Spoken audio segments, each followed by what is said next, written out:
Let's stop pretending. We live in a time where corruption is exposed in real time.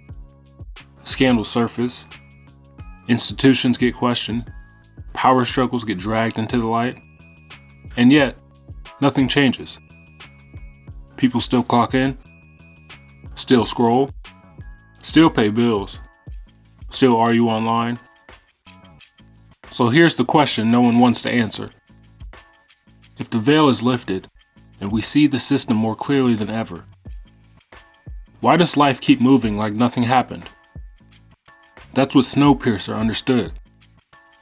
Not that the system is broken, but that most people will stay on the train as long as it keeps moving. And today, we're going to talk about why.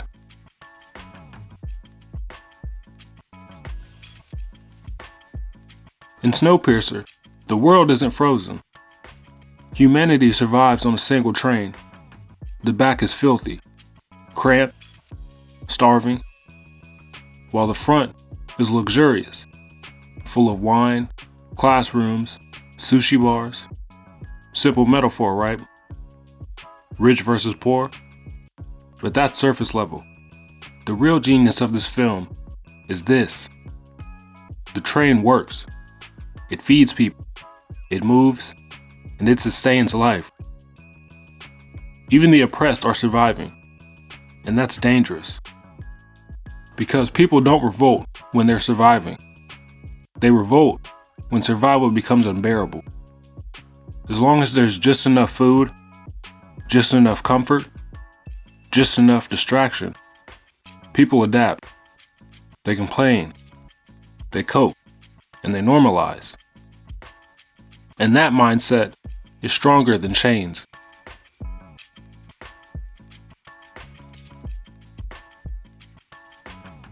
Now let's talk about Curtis, because this movie refuses to give you a clean revolutionary. Curtis isn't righteous. He's ashamed. When food ran out in the early days, people turned on each other, and Curtis admits something horrifying. He was willing to sacrifice the weak, even children, to survive. That confession changes everything, because now we understand something uncomfortable. Revolution doesn't start with purity, it starts with guilt. Hardship does something to you. It strips your innocence.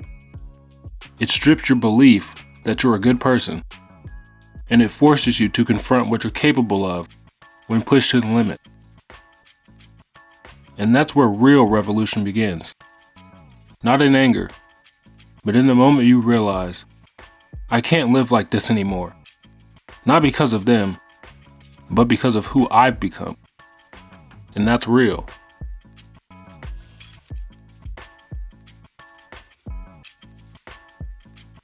When Curtis finally reaches Wilford, he learns the revolutions were planned. The system didn't fear rebellion. It used it. And that's terrifying, because that means even your resistance can be absorbed. Even your anger can be redirected. And even your outrage can be scheduled.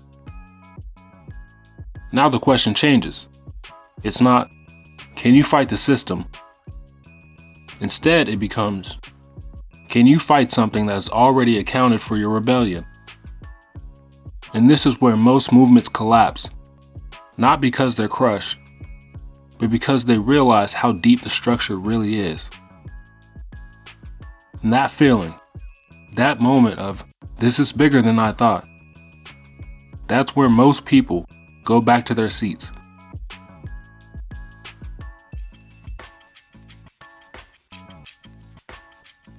Here's what Snowpiercer understands better than most films. Revolution costs you pieces of yourself. You lose the comfort of thinking you're morally untouched, the illusion that justice will be clean, and the safety of predictable outcomes. And sometimes, you lose relationships. You lose stability. You lose the version of yourself that was easier to live with. And that's why most people don't revolt. Not because they're ignorant, but because they have something to lose. And comfort is powerful. Wilford offers Curtis the engine, control, power, stability. And this is the real test. Because sometimes the system doesn't destroy you.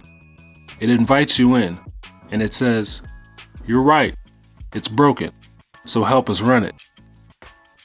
And that's the trap. The hardest part of revolution isn't overthrowing power. It's refusing to become it. And that takes a different kind of strength. Not rage, restraint. And then Curtis does something terrifying. He doesn't take control. He derails the train.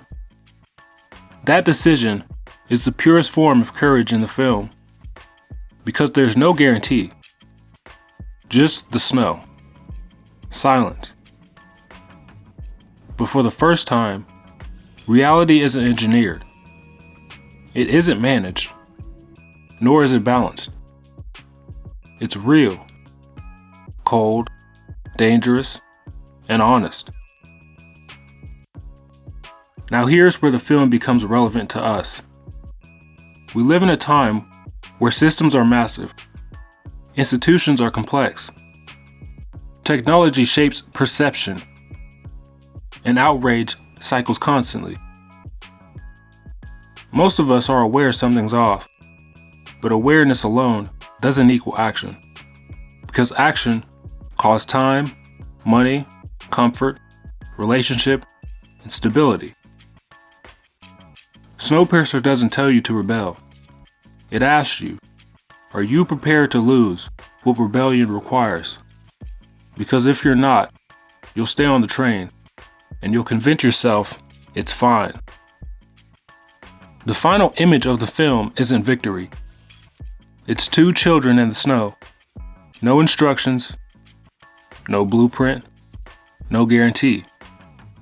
Just possibility. And that's the real message. Revolution isn't about winning.